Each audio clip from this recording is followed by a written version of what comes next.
Hello students, आप सभी को आपके अपने प्यारे channel conceptual study with Ritesh में एक बार पुनः स्वागत है। और आज की इस वीडियो में स्टूडेंट्स हम इकोनॉमिक्स का मेजर 4 का क्वेश्चंस करवाने वाले हैं, जो कि students very very very important है। ठीक है, इसमें स्टूडेंट्स 99% चांसेस है कि क्वेश्चंस आप लोग के एग्जाम में आएंगे। ठीक है, या फिर इस टॉपिक से रिलेटेड आएंगे।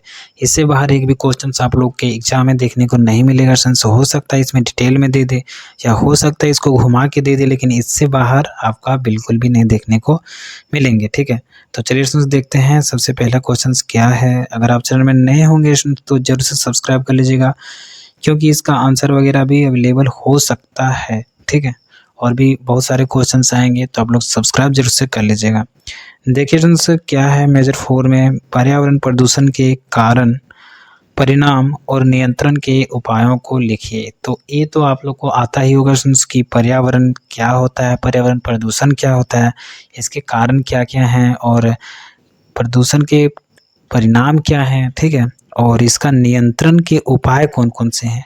ठीक है, तो ये आपको तो आपने बिना पढ़े भी कर सकते हैं स्टूडेंट्स। ठीक है, अगला क्वेश्चन से पर्यावरण से संबंधित पर्यावरणीय मुद्दों को लिखिए।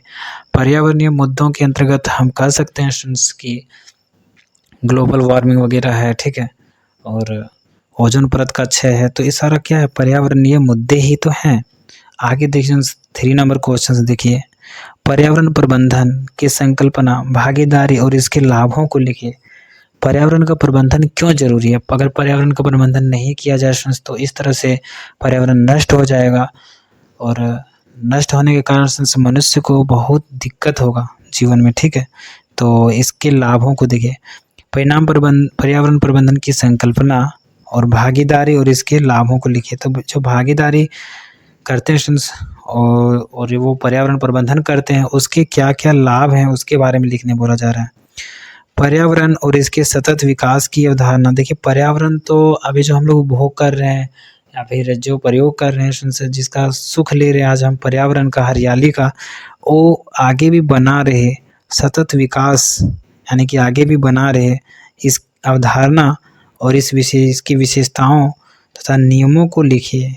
क्या नियम करेंगे जो कि ये पर्यावरण सतत विकसित रहे, सतत विकास की ओर अग्रसर हो, आगे भी जो है सो इसका इस तरह से हो सके, सुख ले सके। ठीक है, तो इसकी अवधारणा और विशेषता को लिखिए। अगला देखिए, पूंजी सिद्धांत के तत्व कौन कौन से हैं। पूंजी के कुछ कुछ सिद्धांत होते हैं, तो उस सिद्धांत को आप पढ़ लीजिएगा, क्योंकि ये 99.9% चांस है कि ये क्वेश्चन दिया जाए।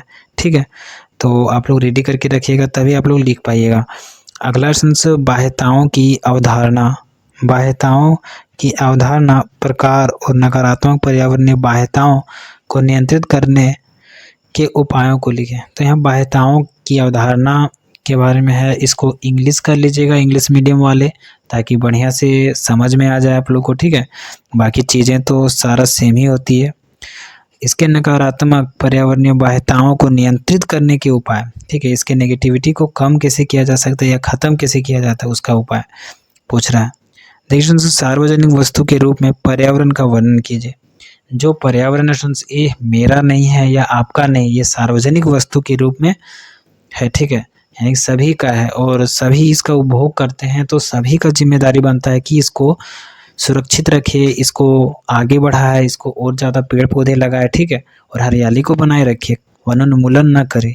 ठीक है, तो क्वेश्चन से देखिए, यहाँ बोला जा रहा है आपको कि सार्वजनिक वस्तु के रूप में पर्यावरण का वर्णन कीजिए। तो यहाँ वर्णन कर दीजिएगा। ठीक है, पर्यावरण का। अगला क्वेश्चन क्या है, राष्ट्रीय पर्यावरण नीति का वर्णन करें। तो ये तो क्वेश्चन रह सकते हैं, बहुत ज़्यादा चांसेस हैं। राष्ट्रीय पर्यावरण नीति, इन्वायरमेंटल इकोनॉमिक्स में आप लोग को राष्ट्रीय पर्यावरण नीति का क्वेश्चन देखने को मिल सकते हैं। तो आप लोग राष्ट्रीय पर्यावरण नीति को पढ़ लीजिएगा, इसके लाभों को, इसके कब चालू किया गया। ठीक है, ये सारा कुछ पढ़ लीजिएगा। अगला क्वेश्चन एंट्रोपी कानून है, एंट्रोपी कानून है। ठीक है, एंट्रोपी कानून का व्याख्या करना है, कब लागू हुआ, किसने लागू किया, क्या है। ठीक है, ये सारा कुछ। अगला क्वेश्चन लिंकेज के रूप में पर्यावरणीय उपयोग और पर्यावरणीय व्यवधान को लिखिए। ठीक है, लिंकेज के रूप में पर्यावरणीय उपयोग।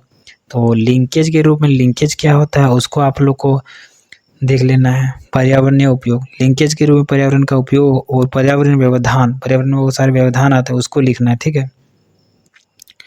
लास्ट क्वेश्चन से बचा है संयुक्त वन प्रबंधन JFM, ठीक है। तो ये JFM को व्याख्या करना है कि क्या है, कब लागू किया गया, किसने लागू किया, इसके अंतर्गत क्या क्या होता है। तो आई होप फ्रेंड्स आप सभी को सारा क्लियर हो गया कि कौन कौन से क्वेश्चंस आएंगे। इसी 11 के अंदर से सारे क्वेश्चंस देखने को मिलेंगे, ठीक है। तो आप लोग इन सारे 11 क्वेश्चंस को आंसर कर लीजिएगा। और अगर आप नोट्स वगैरह चाहते हैं तो आप लोग मेरे प्राइवेट ग्रुप में ज्वाइन कर सकते हैं। व्हाट्सएप नंबर डिस्क्रिप्शन बॉक्स में दिया गया है, ठीक है। तो फ्रेंड्स कैसा लगा वीडियो बताइएगा। चैनल में नए हैं तो ज़रूर से सब्सक्राइब जरूर से कर लीजिएगा, क्योंकि अभी तो आपका ये ट्रेलर चल रहा है, मेन मूवी तो बाकी ही है, ठीक है। बहुत सारे अभी सब्जेक्ट्स के एग्ज़ाम बाकी हैं, तो सारा का इंपॉर्टेंट क्वेश्चंस वगैरह इसी चैनल में देखने को मिलेंगे।